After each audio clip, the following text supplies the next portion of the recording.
Imagine o seguinte: sua noite de núpcias, as velas ainda acesas, a cidade em festa, e o homem que deveria ser seu entra no quarto já pertencendo a outra mulher. Essa era a realidade de Catarina de Médici.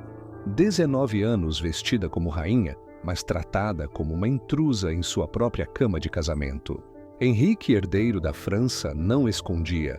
Sua devoção estava ligada a Diana de Poitiers, sua amante mais velha, que possuía seu coração, sua confiança, até mesmo sua lealdade. E assim, a nova noiva entendeu em um momento brutal que não era nada além de um peão em uma aliança. O casamento que deveria garantir seu lugar a humilhou perante toda a corte. Todos sabiam, todos observavam, e todos esperavam que ela desmoronasse. Mas Catarina não chorou, não se enfureceu. Em vez disso, aprendeu. Naquela noite, a traição gravou sua primeira lição em seus ossos em uma corte, onde fraqueza significava morte, o silêncio era sobrevivência.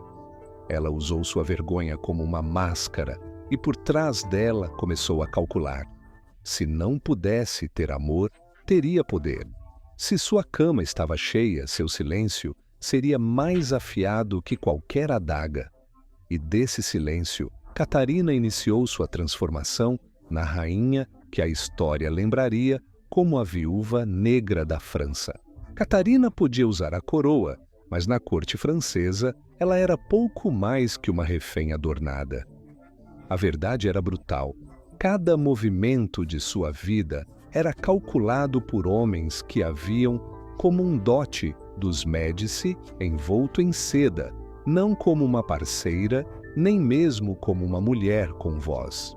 Paris sussurrava sobre Diana de Poitiers, mas nos corredores do poder, a verdadeira humilhação de Catarina era mais profunda. Ela não tinha influência, nem filhos, nem segurança. 10 anos de casamento se passaram antes que ela finalmente desse à luz um herdeiro, e cada ano sem uma gravidez era outra faca pressionada contra sua garganta. Os rivais na corte espalhavam rumores de que ela era estéril, inadequada, uma estrangeira intrusa que poderia ser descartada no momento em que uma noiva melhor fosse encontrada para Henrique. E ainda assim, Catarina sobreviveu.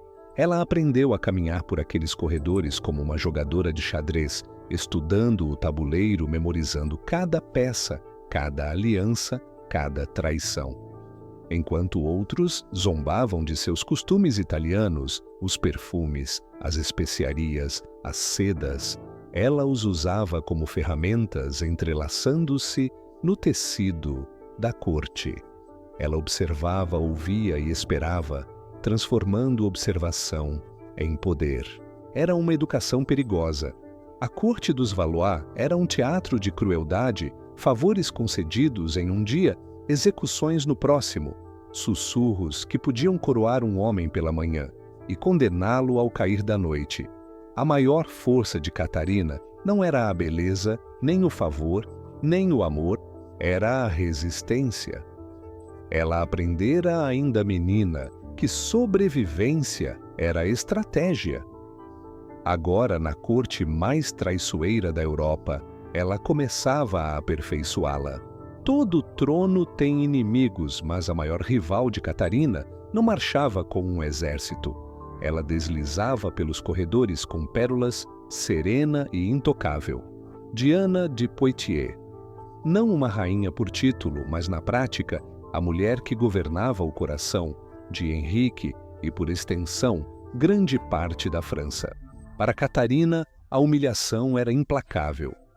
Diana era 20 anos mais velha, mas sua beleza se transformara em elegância, sua presença em autoridade. Ela assinava documentos reais, gerenciava a correspondência do rei e ditava o ritmo da vida na corte. Os cortesãos se curvavam mais profundamente para ela do que para a própria rainha. A traição da noite de núpcias de Catarina não terminara na câmara. Ela a seguia em cada corredor, cada banquete, cada audiência com seu marido. Mas Catarina entendia o que outros não percebiam. Diana não era apenas uma rival no amor, era um obstáculo político, uma mulher que podia bloquear a influência de Catarina, isolá-la de aliados e até ameaçar sua sobrevivência se o rei algum dia se cansasse de sua noiva italiana. Derrotá-la diretamente seria suicídio. Então, Catarina se adaptou. Ela engoliu cada insulto, cada desfeita, cada lembrete de sua impotência e os guardou como armas para uma batalha futura. Enquanto isso, ela cultivava a paciência. Aprendeu a se tornar útil de outras maneiras, trazendo a moda, a arquitetura e a culinária italianas para adicionar refinamento à corte, distraindo rivais com novidades enquanto observava em silêncio. Catarina não tinha controle sobre a paixão de seu marido, mas podia controlar sua imagem, e essa imagem um dia seria mais afiada que as joias de Diana. Porque Catarina já havia decidido, ela não permaneceria a terceira mulher para sempre. Um dia viria em que o silêncio não seria mais sua máscara, mas sua adaga. Para uma rainha, o berço era mais poderoso que a coroa. E por 10 longos anos, o berço de Catarina permaneceu vazio. Cada mês sem notícias de uma gravidez era mais um prego martelado em seu caixão de humilhação. Cortesãos sussurravam que ela era a amaldiçoada estéril indigna da França. Inimigos começaram a sugerir alternativas, anular o casamento, substituí-la por uma noiva fértil, apagar a garota italiana da história, como se ela nunca tivesse pisado em Paris. A pressão era insuportável. Diana de Poitiers apenas atiçava ao fogo sua presença, tornando o fracasso de Catarina ainda mais evidente. Uma rainha sem filhos não era rainha de verdade, era uma substituta, uma sombra. E Catarina, que lutara toda a vida para sobreviver, agora encarava o abismo da extinção política. Mas ela se recusou a desaparecer. Catarina suportou cada zombaria, cada rumor, cada sermão que transformava seu útero em um campo de batalha. Ela orava sim, mas também planejava. Buscou o conselho de médicos, experimentou remédios e se agarrou à esperança com a mesma determinação obstinada que a levara a sair de Florença viva. Quando finalmente concebeu a corte, ficou atônita. Quando deu à luz não apenas um filho, mas 17, dos quais sobreviveram, ela transformou os sussurros de seus inimigos em silêncio. Do limiar do apagamento, ela se tornou a mãe de reis. E nesse papel, Catarina descobriu sua verdadeira arma, não o charme, não a beleza, mas o legado. Cada filho que produzia era um escudo, uma moeda de troca, um refém contra o futuro. E Catarina os manejaria todos com uma vontade de ferro que nenhuma amante rival poderia igualar. A morte veio de repente e com ela a chance de Catarina.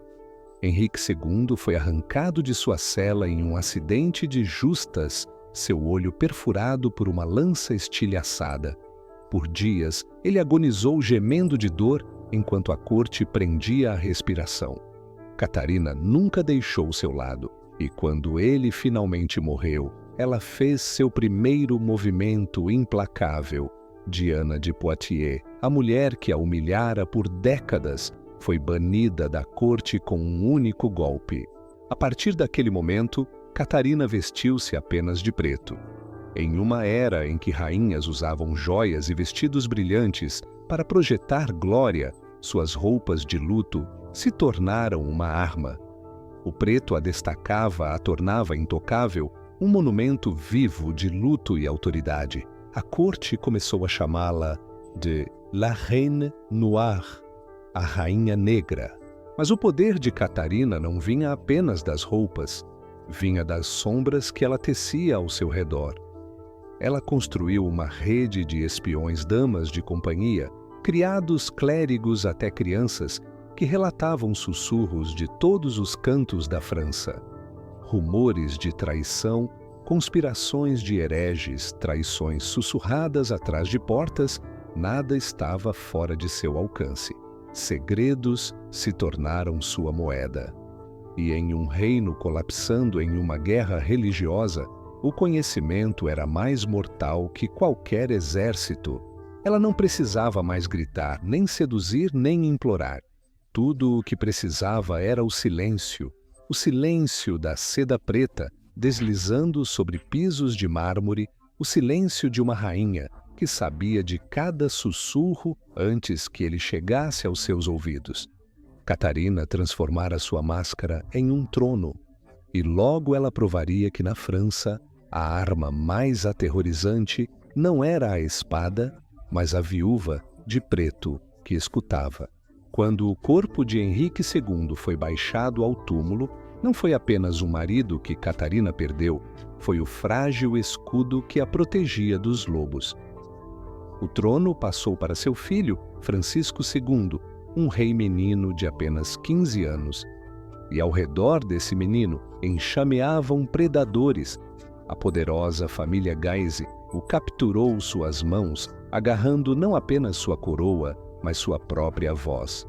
Catarina, a rainha-mãe, foi colocada de lado, tratada como uma relíquia decorativa, esperada para lamentar e desaparecer.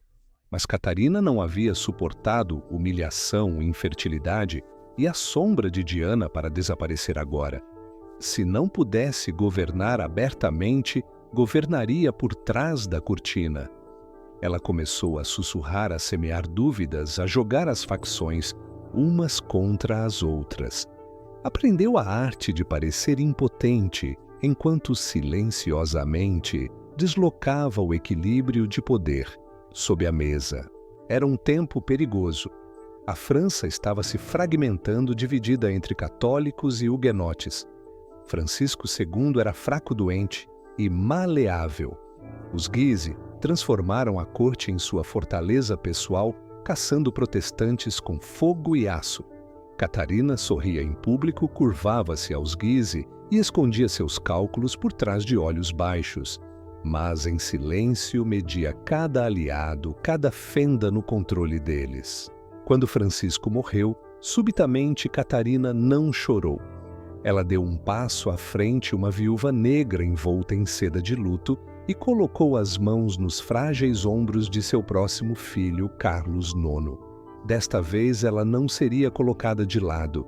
Agora era regente o verdadeiro poder na França. Uma coroa havia escorregado de um cadáver para suas mãos. E Catarina de Médici, forjada na traição e afiada no silêncio, estava pronta para manejá-la. A França estava em chamas. Católicos e protestantes não mais discutiam em púlpitos, eles se massacravam nas ruas, incendiavam casas e deixavam corpos pendurados como advertências. Como regente de seu jovem filho, Carlos IX Catarina estava no centro desse inferno, uma rainha-mãe, cercada por facções afiando suas facas. Os Guise exigiam sangue, os huguenotes exigiam liberdade. E Catarina, vestindo sua armadura negra de luto, exigia apenas uma coisa: sobrevivência. Ela entendia algo que os fanáticos se recusavam a ver. Se o reino se despedaçasse, a dinastia Valois cairia com ele, e seus filhos seriam devorados pelo caos. Então ela escolheu um caminho perigoso, o caminho do compromisso. Contra a fúria dos católicos linha dura, ela emitiu éditos de tolerância limitada, permitindo que os protestantes cultuassem sob condições estritas. Contra a suspeita dos huguenotes, ela abriu negociações, convidando líderes a Paris na esperança de acalmar a tempestade. Mas o gênio de Catarina não estava apenas nas leis, estava no teatro. Ela encenava cortejos reais que deslumbravam as cidades com pompa balés e festivais, lembrando seu povo que a coroa ainda era o eixo da França. Para os camponeses cansados de sangue, esses espetáculos eram mais que entretenimento, eram um vislumbre de unidade uma ilusão frágil de que talvez o reino não estivesse condenado a uma guerra sem fim. No entanto, cada compromisso tinha um custo. Os católicos a marcavam como traidora da verdadeira fé. Os protestantes a acusavam de engano. Para ambos os lados, ela parecia dúplice uma viúva tecendo teias no escuro. Mas Catarina aceitava o ódio. Melhor ser temida que ignorada. Melhor ser amaldiçoada como mãe de hereges e tiranos do que ver sua dinastia afundar na sepultura. Ela não estava governando a paz. Estava governando o fogo, mantendo-o contido apenas o suficiente para que as coroas de seus filhos permanecessem em suas cabeças. E para Catarina, isso era suficiente. Paris brilhava com bandeiras e sinos. Em agosto de 1572, a capital se vestiu para um casamento real diferente de qualquer outro. A princesa católica Margarida de Valois, filha de Catarina, casaria-se com Henrique de Navarra, um príncipe protestante. Era para ser uma união de reconciliação, um espetáculo para curar as feridas religiosas da França. As ruas se encheram de festas, música e cores. Mas, sob a seda e as guirlandas, a tensão se enrolava como uma lâmina esperando para atacar. Para os huguenotes era um momento de triunfo. Eles marcharam para Paris com orgulho, convencidos de que a coroa finalmente os aceitara. Para os católicos era uma humilhação a heresia desfilando pelo coração da cidade sagrada. E no centro desse teatro volátil estava Catarina, seu olhar negro fixo na celebração, que ela mesma orquestrara. Então, dias depois, um tiro de mosquete rasgou a frágil ilusão. O almirante Gaspar de Coligny, líder huguenote e aliado confiável do jovem rei Carlos IX, foi baleado na rua. Ele sobreviveu, mas por pouco. O pânico varreu a corte. Rumores de vingança huguenote se espalharam como fogo. Catarina reuniu seu filho e seu conselho em uma reunião secreta à noite. A conclusão foi aterrorizante. Para evitar um golpe protestante, os líderes tinham que ser eliminados. O que se seguiu não foi um ataque preciso, mas uma erupção de horror. Ao amanhecer, os sinos das igrejas soaram por Paris não para a oração, mas para a matança. Portas foram arrombadas, soldados e multidões invadiram a cidade cortando, queimando e afogando protestantes em rios de sangue. O casamento que deveria unir a França tornou-se o massacre do dia de São Bartolomeu, uma das noites mais sombrias da história europeia. E enquanto milhares gritavam, Catarina permaneceu, a arquiteta silenciosa, seu rosto indecifrável. Se ela ordenou os assassinatos ou apenas permitiu que a maré fluísse, ainda é debatido. Mas uma verdade era inegável: a viúva de preto supervisionara um casamento que se transformou em uma pira funerária para uma nação. O massacre do dia de São Bartolomeu não acabou com as guerras, apenas as intensificou. A França cambaleou para o próximo ato de sua tragédia, um caos que a história chama de Guerra dos Três Henriques. 3 homens, 3 coroas, 3 lâminas desembainhadas uns contra os outros. Henrique III, filho de Catarina e rei reinante. Henrique de Navarra, o sobrevivente protestante do casamento sangrento de Catarina. E Henrique Duque de Guise, campeão dos ultracatólicos que viam o sangue como a única solução. Paris tornou-se uma cidade de facas. Multidões vagavam pelas ruas, padres pregavam assassinato do púlpito e facções erguiam bandeiras como se a própria capital tivesse se dividido em reinos rivais. Catarina, agora mais velha, mas ainda envolta em preto, lutava para manter o frágil trono de seu filho. Henrique III era indeciso, mais atraído por pompa e seus favoritos queridos do que pelo trabalho brutal de governar. Guise preenchia o vácuo com arrogância e soldados, e Navarra esperava como um lobo na borda do rebanho. Catarina jogou suas últimas cartas desesperadas. Ela viajou incansavelmente negociando com rebeldes, subornando nobres e lembrando à corte que sem ela não haveria monarquia para defender. Mas o terreno estava escorregando quando o Duque de Guise marchou para Paris e foi aclamado como salvador. Henrique III entrou em pânico. Com a bênção relutante de Catarina, ele ordenou que Guise fosse assassinado a sangue frio dentro do Palácio Real. Foi um ato chocante, mas não a salvação. Paris explodiu em fúria, e em poucos meses, o próprio Henrique III foi abatido pela adaga de um assassino. Catarina de Médici, exausta e doente, morreu pouco depois, deixando o trono para o homem que outrora fora seu inimigo, Henrique de Navarra, agora Henrique IV da França. A dinastia pela qual ela sangrara para preservar desmoronou em suas mãos, deixando apenas a lenda de uma viúva que governara por meio de silêncio, tramas e assassinatos. Quando Catarina de Médici foi sepultada em 1589, a França estava exausta. 3 décadas de sangue transformaram o reino em um cemitério de fé e seu nome ficou para sempre entrelaçado com os horrores que marcaram aqueles anos. Para seus inimigos, ela era a bruxa italiana, a rainha negra, a envenenadora que orquestrava assassinatos silenciosos por trás de véus de luto. Para seus defensores, ela era o último escudo de uma dinastia em colapso, a mulher que manteve uma coroa frágil nas cabeças de seus filhos por muito mais tempo do que qualquer um julgava possível. A verdade vive em algum lugar entre o mito e o registro. Ela acendeu o pavio do massacre do dia de São Bartolomeu ou apenas falhou em detê-lo? Sua rede de espiões preveniu rebeliões ou criou paranoia que alimentou mais violência? Historiadores ainda debatem, mas a imagem permanece. Catarina em suas sedas negras, olhos indecifráveis, puxando fios nas sombras de uma dinastia moribunda. Seu legado não é medido em vitórias, mas em sobrevivência.